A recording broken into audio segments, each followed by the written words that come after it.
I'm Sean Fletcher, presenter on Good Morning Britain, dad to Lillian Ruben, husband to my wife Lyned, and honorary Welshman.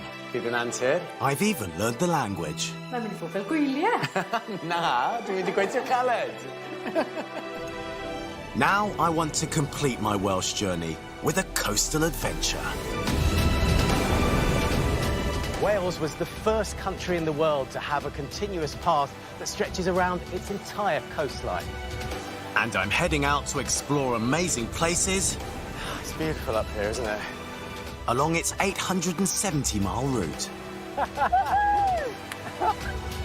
Meeting those who live and work Fantastic. on this winding piece of paradise. This place is just like heaven. And immersing myself in whatever the coast can throw at me. Keep going!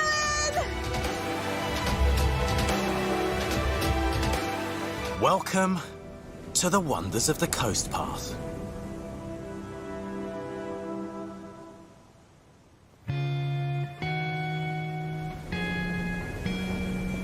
My walk around the coast path has led me to South Wales and the final leg of my adventure. Starting at Swansea, this section of the path covers 115 miles. I'll be stopping at Nash Point on the Glamorgan Heritage Coast and Lavernock Point near Cardiff, before heading up the Severn Estuary to Chepstow and the end of my adventure.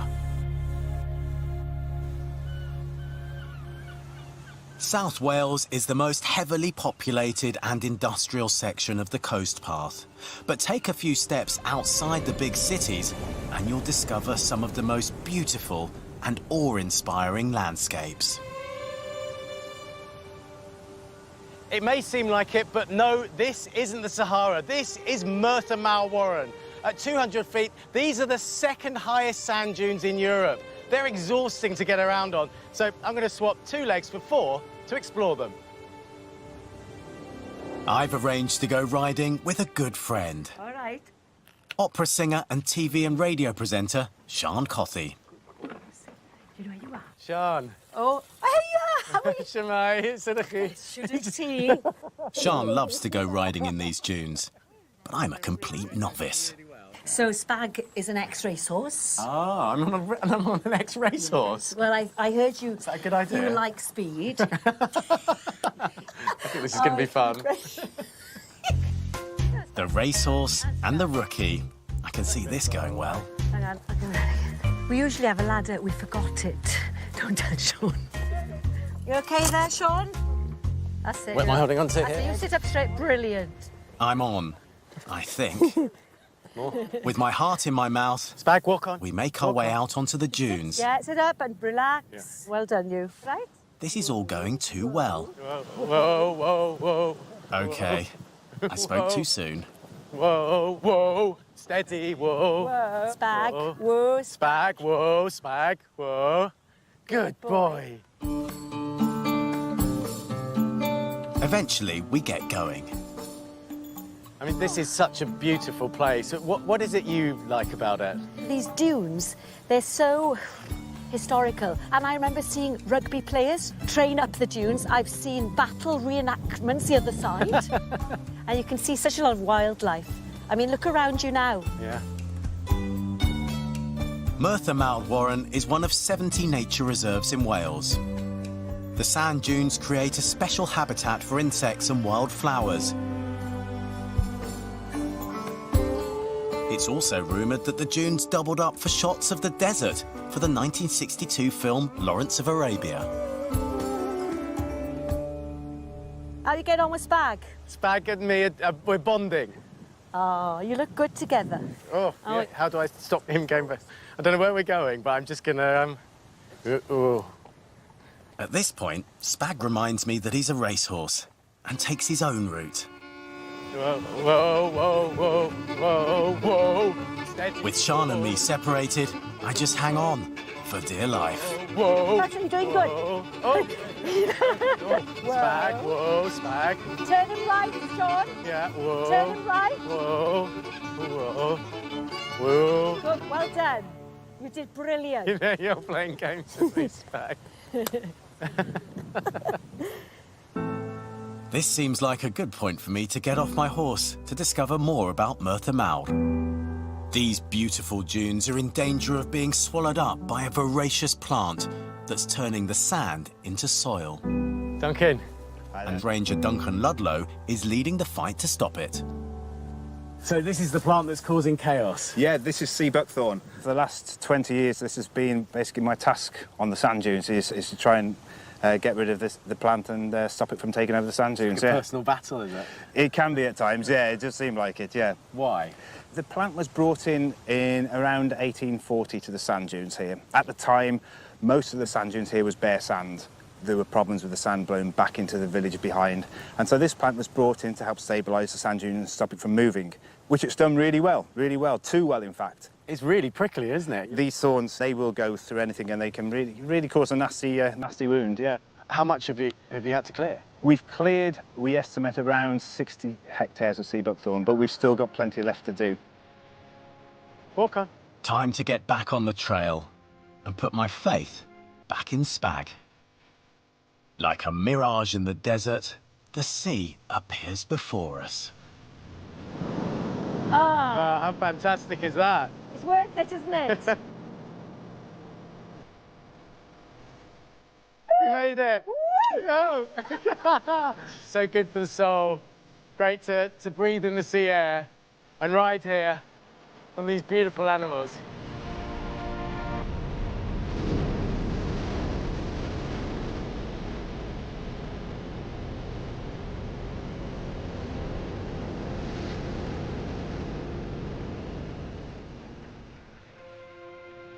Back on 2 feet, I continue my journey. From Merthyr Mawr, I cross the River Ogmore and head back towards the coast, where the landscape changes dramatically. The sand dunes have given way to these huge cliffs, and down there at the foot of them, enormous rock platforms stretching out into the Bristol Channel. It's absolutely breathtaking. This is the Glamorgan Heritage Coast, a beautifully wild 14-mile-long stretch of coastline that has clues to Wales's prehistoric past and its future. To find out more, I'm meeting up with geomorphologist Dr. Claire Early. If we were sat here about 180, 190 million years ago, we would have been sat on a seabed in a much warmer climate, almost Mediterranean, a little bit tropical, and we were located a lot closer to the equator. And we can tell that by the fossils that we find in these cliffs. Can I pick this up? Of course, yeah. That's the spine of a Dinosaur. dinosaur. Yeah, that's a plesiosaur. Right. So that would have been a swimming dinosaur, about 8 to 9 meters long. So during the lower Jurassic period, so about 190 million years ago. And would this have been on this beach? Yep, this was found along this stretch of coastline. We say that the oceans are the lungs of the planet, right? And that's because they provide a lot of the oxygen that we breathe. They're also the lungs of the planet for a physical reason as well. They actually cause the coastlines to breathe. To breathe? What do you mean breathe? Every time a wave breaks on the beach, the cliffs actually move a little bit. The cliff moves? The cliff itself is actually swaying with the waves. So every time a wave breaks on the platform or the beach, you'll see the cliff sort of move downwards slightly, and then every time the wave recedes, the cliff bounces back up. And this is a tiny amount. How much are we talking about? Probably about the width of a hair on someone's head. But So that's happening in every cliff, in every country, every is it? single way.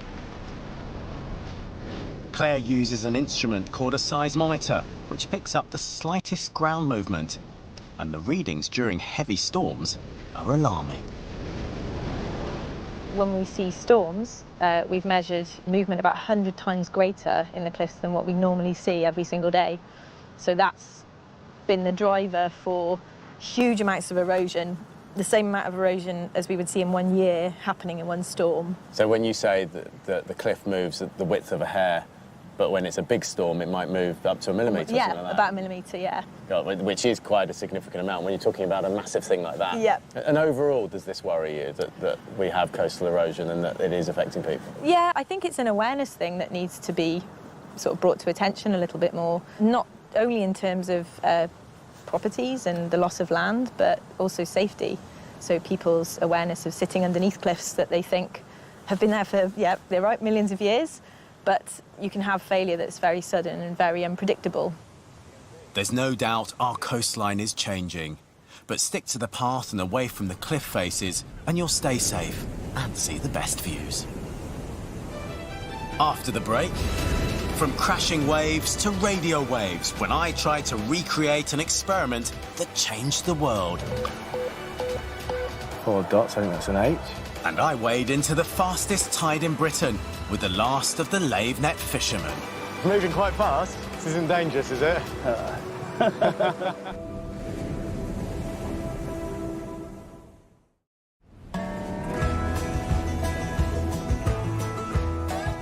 I'm on the final leg of my walk around the Wales coast path. And I'm on my way to a location that played host to a key moment in history. About 4 miles out there in the Bristol Channel is Flatholme Island. It's the one with the lighthouse on it. And over here is Lavernock Point. Now, in May 1897, these two places witnessed one of the greatest moments in telecommunications history. Italian inventor Guglielmo Marconi's dream was to create a wireless means of communication. Aged just 21, he brought his new invention to Lavernock Point to prove that it could send a message over open water. Here in this field in the middle of Lavernock, the world changed. Just over a century later, with help from Barry Amateur Radio Society and Marconi expert Tim Wander, we're going to try and recreate history. This is Marconi here, is it? That's Marconi. He's just 21. And he looks younger than 21 there, doesn't he? And his older colleague, his personal assistant, George Kemp. Marconi believed that radio was a system for the future. But he had no backers, he had no support, until he was picked up by William Preece, a Welshman. He was the chief engineer of the British Post Office. He put his arm around Marconi and said, "Show us what you've got." And this is where he came. And this picture is from this field, is it? That's right. So these engineers here, they're setting up the equipment. This was the post office publicity photograph, but I think this was staged because only Marconi and Kemp would have been allowed to use the equipment. Marconi's assistant, George Kemp, battled his way out to Flatholme Island and set up the transmitter. Paint the picture. What was it like? This was a terrible place to be because there was a massive storm raging. They'd set up a 110-foot aerial. It's blowing in the wind.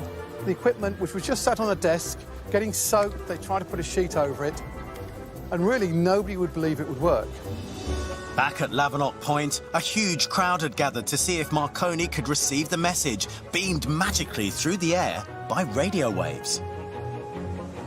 The Royal Navy are here, the press are here, the Army are here. And when they started Marconi's experiment, guess what? It failed. The post office had lent him people, they'd lent him money, and it didn't work. And Marconi says, "Don't panic, we have an idea." With his future riding on this one moment, Marconi moves his aerial closer to the shore for a final attempt. And magically out of the ether comes Morse code. I'm now convinced that he actually deliberately failed in his first experiment and then to snatch victory from the jaws of defeat, and the press and the public love that. They called him the magician of the airwaves. Our local magicians from Barry Amateur Radio Society are ready with their replica equipment. And with the help of club chairman Glyn, I'm going to attempt to decode the first message that Marconi received. I'm feeling a bit nervous about this. I mean, I can't imagine what Marconi felt like on the day. I haven't really got much at stake. Terrifying.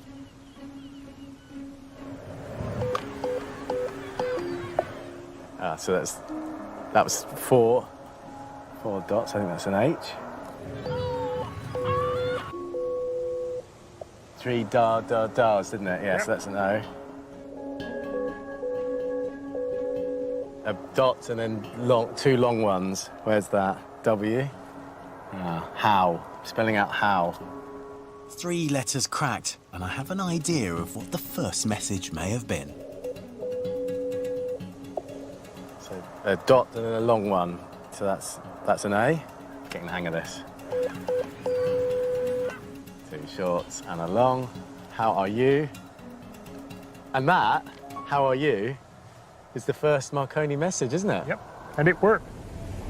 Just 3 simple words sent over 4 miles of water, but a moment that changed the world of communication forever.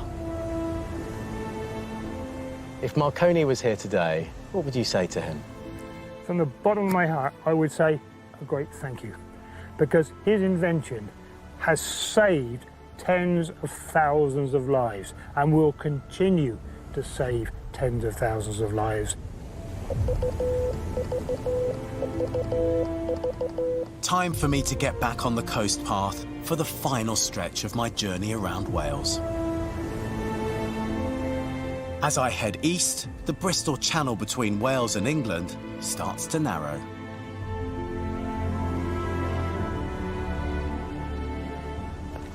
This is the Severn Estuary. It has the 3rd highest tidal range in the world. The water here can rise and fall by 50 feet, and at full flow, billions of tons of water courses over its rocky bottom in a mass of rapids and whirlpools.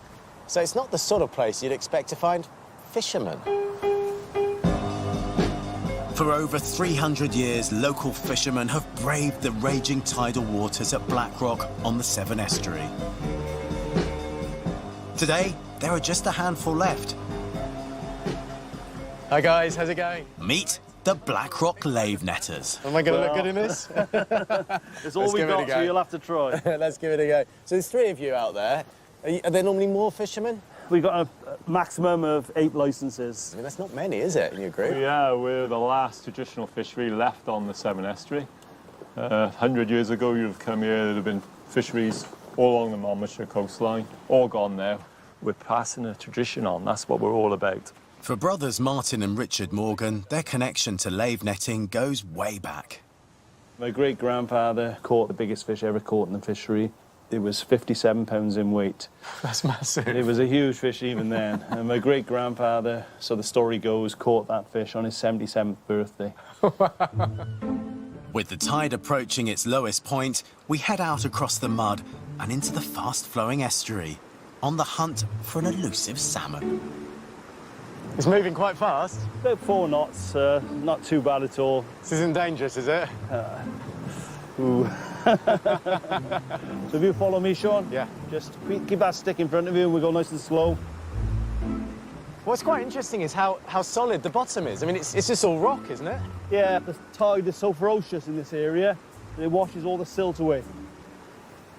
Right, Sean, we got the lave net there, so what you do is lower it into that tide.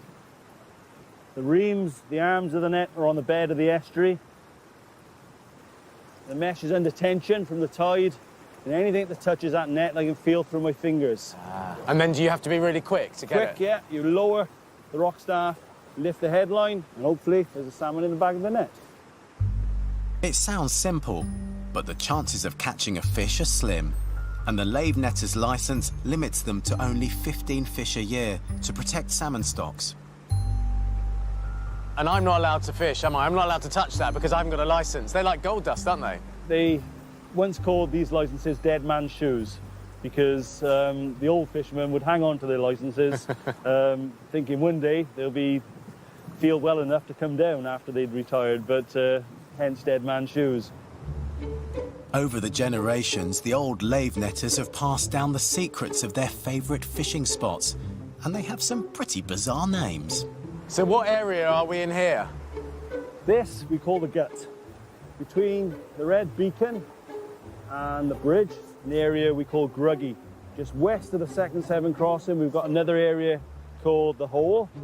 Beyond that, we've got Monkey Tump. Are they on maps or anything like that? No, they're just names that the lave net fishermen use amongst themselves. In a small village years ago, they were able to chat amongst themselves and nobody else would have a clue what they were on about.